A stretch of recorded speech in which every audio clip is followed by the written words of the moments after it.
In today's video, I'm going to teach you how to use GitHub Copilot for data science using Python and Visual Studio Code. We'll walk through a simple, practical workflow you can use to get AI assistance while writing data science code.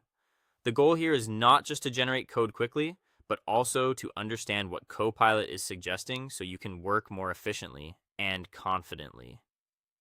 To begin, open Visual Studio Code and make sure both the Python extension and the GitHub Copilot extension are installed and active. This is important because the Python extension gives you the tools needed to work smoothly with Python files, while Copilot provides the AI code suggestions that will help throughout the process. Before moving on, it's a good idea to confirm both extensions are enabled and ready to use. Next, create a new Python file and save it with a .py extension, or open an existing data science notebook file if that's what you prefer working in. Either option works, so choose the format that best matches your usual workflow. Saving the file properly also helps Visual Studio Code recognize the language and provide the right support. Now type a comment that describes the data you want to load. For example, you might write a note saying you want to load a sample dataset with pandas. After you press enter, Copilot will often generate a code suggestion based on that comment. This is one of the easiest ways to guide Copilot. Describe your intent clearly and let it propose the code. If the suggestion looks correct, press the tab key to accept it, then press enter to move to the next line.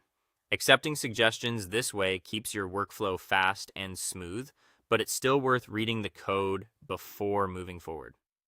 After that, write another comment asking Copilot to perform a specific data cleaning task, such as dropping missing values or renaming columns. Once again, review the suggestion and accept it if it matches what you need. Clear comments usually lead to more useful results. Then, type a comment requesting a data visualization, like a scatter plot using Matplotlib or Seaborn. When Copilot generates the code, take a moment to review it carefully before accepting it. Visualizations are especially useful, but you'll want to confirm that the plot settings, columns, and libraries make sense for your data. You can also use the inline chat feature by pressing Ctrl and I on Windows or Command and I on Mac. This lets you ask Copilot to explain a complex block of code or suggest optimizations.